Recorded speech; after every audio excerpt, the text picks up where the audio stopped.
Good afternoon, everybody. Good to see you all. Since Inauguration Day, President Trump has secured trillions of dollars in private and foreign investments. Every single day, more money is pouring into our country, which will create more jobs for hardworking Americans. Today, Schneider Electric pledged to invest more than $700 million in the United States to boost American energy infrastructure and AI. On Monday, Hyundai announced a $20 billion investment in the United States, including $5.8 billion for a new steel plant in Louisiana, which will create nearly 1,500 high-paying jobs. President Trump is truly turning America back into a manufacturing superpower. Yesterday, President Trump marked National Medal of Honor Day by meeting with 21 of our nation's bravest heroes and incredible patriots who have been awarded the highest military honor. Beautiful picture. The president also signed a historic executive order to protect the integrity of American elections by strengthening voter citizenship verification and banning foreign nationals from interfering in U.S. elections. These are the common sense solutions that only Democrats could oppose.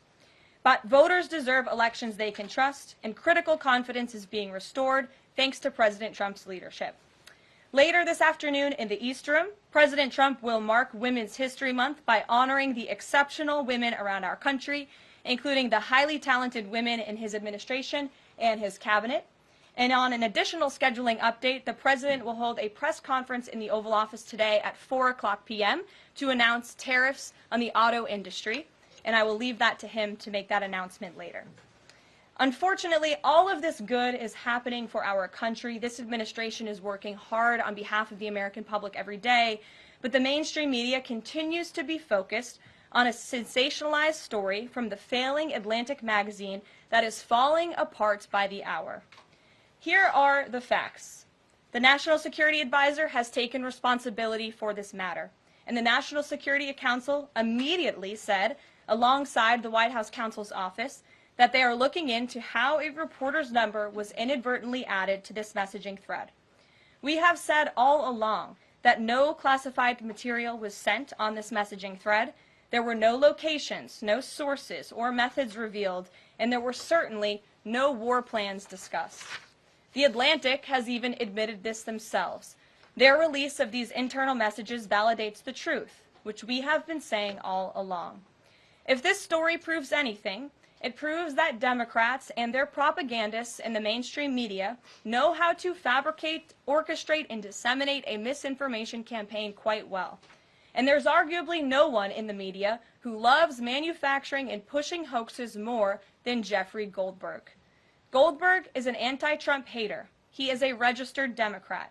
Goldberg's wife is also a registered Democrat and a big Democrat donor who used to work under who? Hillary Clinton. This is the same Jeffrey Goldberg who infamously lied about weapons of mass destruction to get us into the Iraq War, which cost trillions of dollars and thousands of American soldiers. And how else has Goldberg discredited himself?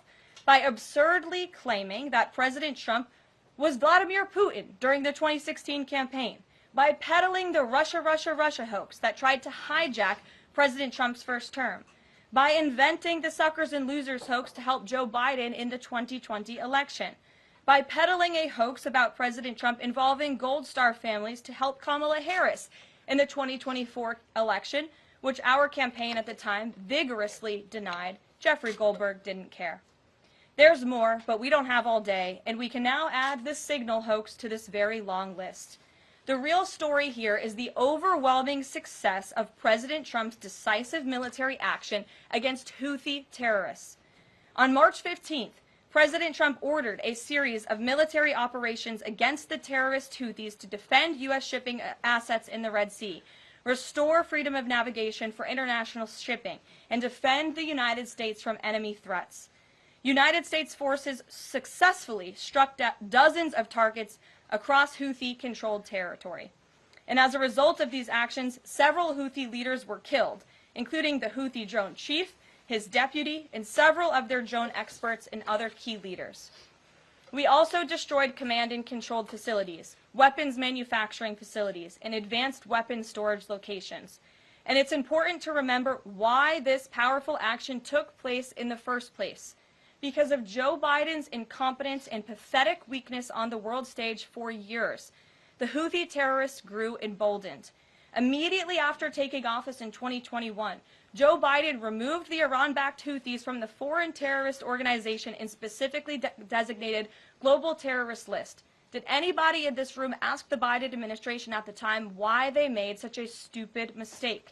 This reckless action undid the designation put in place by President Trump during his first term, and what followed was predictable and devastating.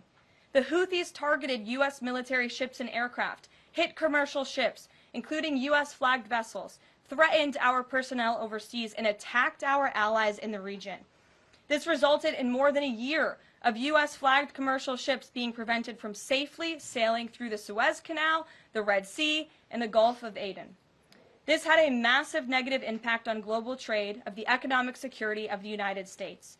Joe Biden was the commander-in-chief, and he sat on his hands while the United States of America was bullied and embarrassed by terrorists. President Trump and his team are putting a stop to these threats and restoring American strength around the world. The Trump peace through strength approach means no terrorist force will stop American commercial and naval vessels from freely sailing the waterways of the world. But unfortunately, this is not what the Democrats and the media want to talk about. They are focused on a coordinated campaign to try and sow chaos in this White House. And this has been the most successful first 2 months of any administration ever, which is exactly why they are doing this. We are not going to bend in the face of this insincere outrage. And here's just one example of how bad faith the Democrats' criticisms are. Democrat Senator Mark Warner is hysterical over the use of Signal, which is an approved decrypted app, in the killing of Houthi terrorists.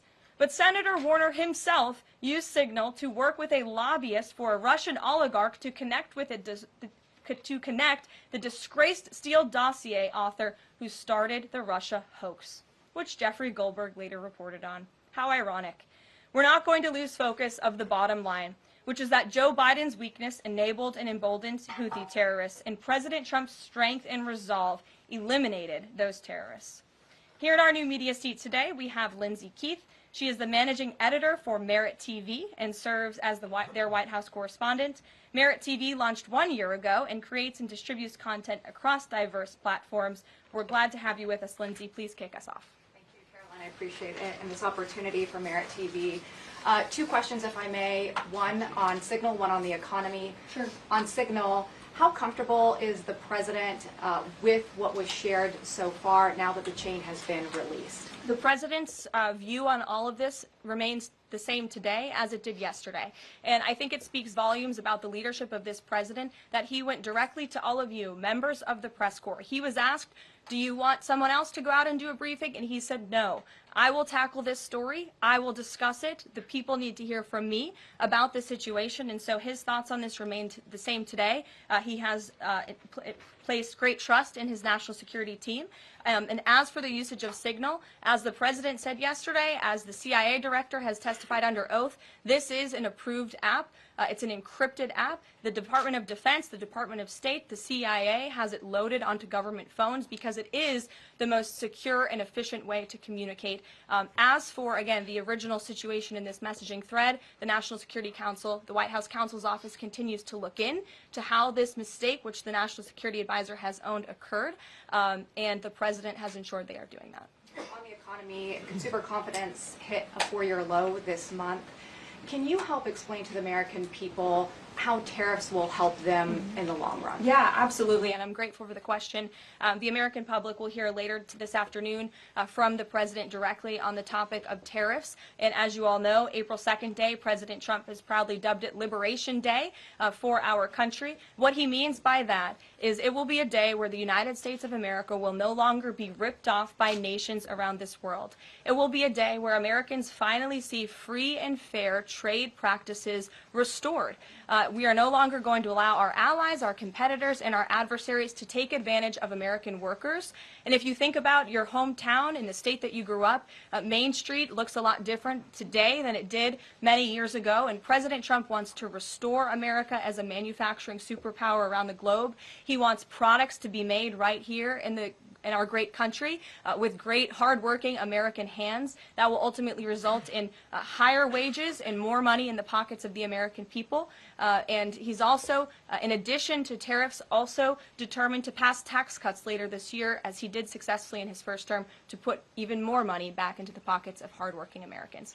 Peter. Caroline, if I can ask you very quickly about the information we've seen, just to set the predicate to all this. Has the president been briefed and physically seen he's seen all the details of the chat as printed by the Atlantic? I just spoke to the president about it, yes. Then let me ask you, if I can, very quickly. In the chat, Pete Hegseth, the defense secretary, details F-18s, Tomahawks, of some of the weapons that were used. He details the timing involved for this, all of which occurred 31 minutes before, as he says, F-18s would launch. The DoD manual details classified information as significant military plans, saying that is secret, that's classified. So what about, there are no methods, there are no sources, but that's not what determines what's classified. So what is it about what Pete Hegseth wrote that makes you say this is not classified? Well, it's not just me saying that, Peter. It's the Secretary of Defense himself who is saying this as well. And he put out a very strong statement earlier today listing all of the things that were not included in that message that he sent to the group. And again, this message, there was no classified information transmitted. There were no war plans discussed. Why did the Atlantic downgrade their allegation about war plans to attack plans? They're now playing word games because they know this was sensationalist spin from a reporter who is well known for doing this. We have said all along no war plans were discussed, no classified material was sent. You have the Secretary of Defense saying that. You have the Director of the CIA, the Director of National Intelligence, the FBI Director, all testifying to that under oath, and they should be trusted with that. To be clear, Americans can make the decision for themselves, but whether is the Sure. you said it's not war plans. Would you characterize these as military plans, military operation plans? I would characterize this messaging thread as a policy discussion, a sensitive policy discussion, surely, amongst high-level cabinet officials and senior staff. And I'm so glad, Peter, that you said the American public can decide for themselves, because I think the American public should decide for themselves based on the outcome of this operation. And what happened in this operation? Terrorists that were allowed to run wild by the Biden administration were killed because of the direction and the determination of this president and his team. And this message also shows, this messaging thread also proved that President Trump has an incredibly dynamic team who is working incredibly hard, flying all over the world to secure world peace and to fix up the foreign policy crises that the previous administration left for this team to inherit. So to be clear, we all in this room and around the country would agree that we're glad no American service members were harmed, and we're glad that the mission was a success. We'll stipulate that. But the president said that Pete Hegseth said none of this was classified. So given the president has seen it now, and given the president understands that significant military plans are deemed classified as secret, how does the president view none of this, which details times and weapons and more, as being not classified? I've already been asked and answered this question. The president's thoughts on this remain the same today as they were yesterday, On what basis, as I'm well as the Secretary of Defense. This question has been asked and answered. There was no classified material discussed. Jackie. On what basis I was asking? Go ahead, Jackie. Thank you, Caroline. So why aren't launch times on a mission strike classified? Again, I would defer you to the Secretary of Defense's statement he put out this morning. There were various reasons he listed, things that were not included in that messaging thread that were not classified. And again, going back to the American public, do you trust the Secretary of Defense, who was nominated for this role, voted by the United States Senate into this role, who has served in combat, honorably served our nation in uniform? Or do you trust Jeffrey Goldberg, who is a registered Democrat and an anti-Trump sensationalist reporter? This president and this national security team are putting our national security and the American people first. We are restoring American strength around the world, and the results of this operation speak for themselves. Putting aside Jeffrey Goldberg, though, just for for American service members who are going to have to carry out these missions in the future, what I guess the message that's coming from the response to all this that we're hearing is that nothing sensitive happened,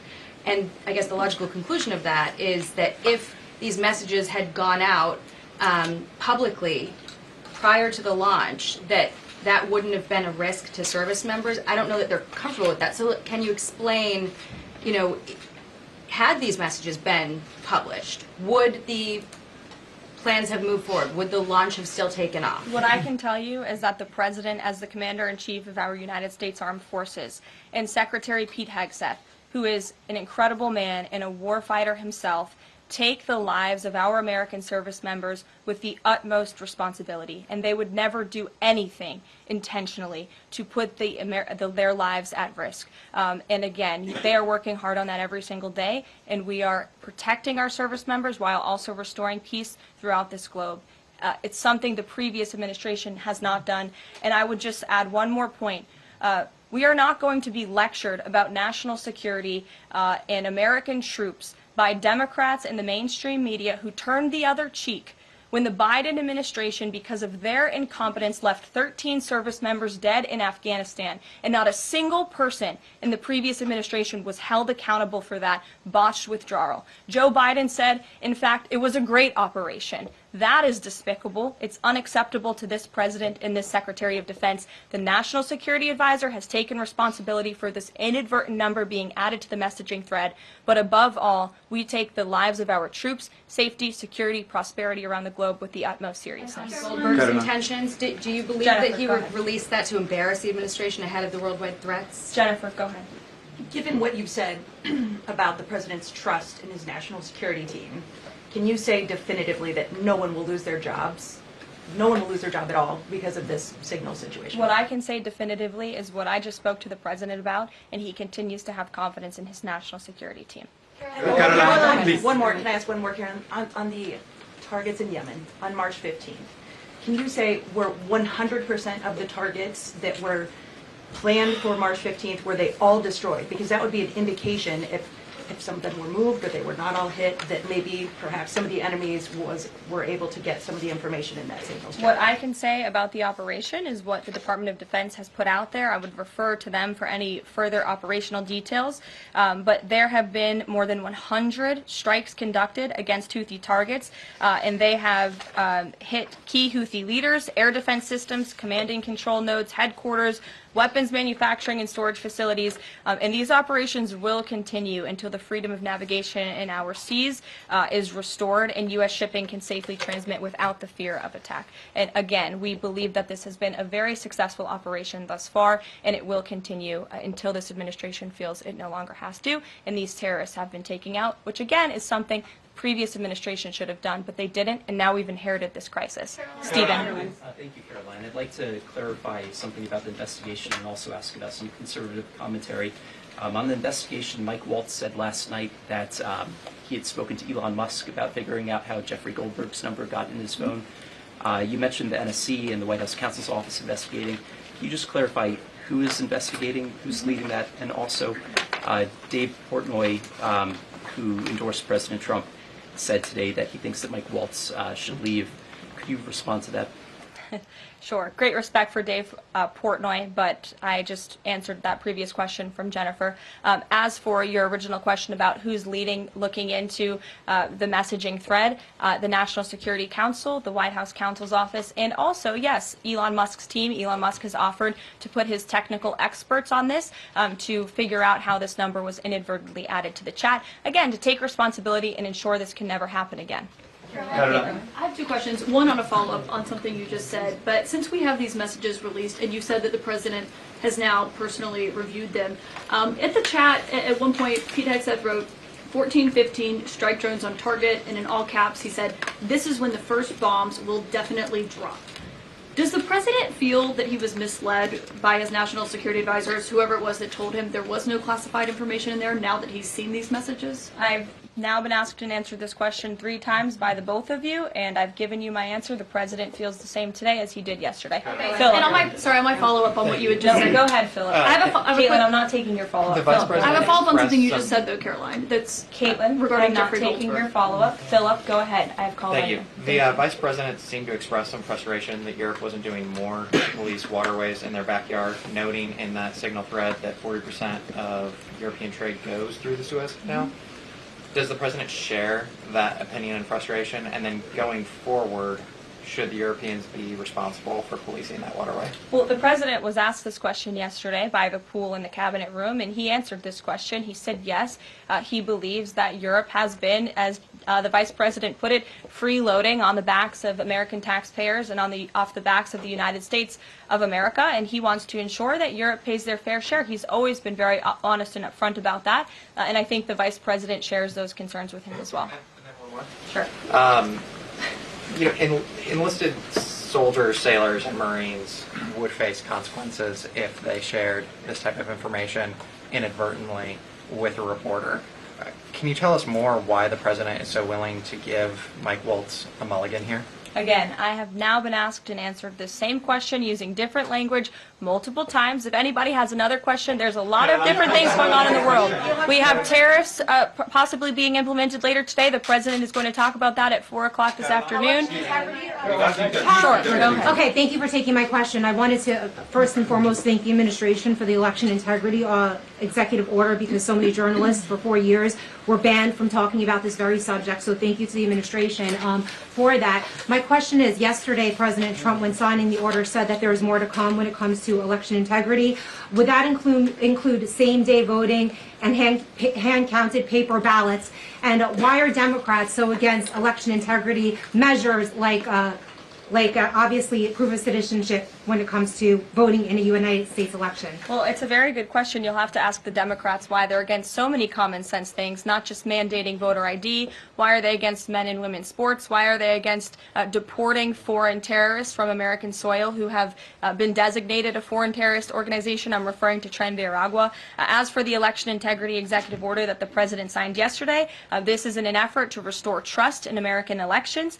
There were more than 10 steps taken, 10 executive actions taken throughout this one order. It directs the Department, or the Attorney General rather, in Homeland Security to prevent non-citizens from any involvement in administering elections. There's also another host of actions. We can provide the fact sheet for you, but it's a very strong election integrity executive order, and the president would also like to see Congress do something about this very important issue. Sure, go ahead. Caroline, the Republicans and Democrats alike have been expressing some concern about the frequency with which senior Trump officials have been using the Signal app.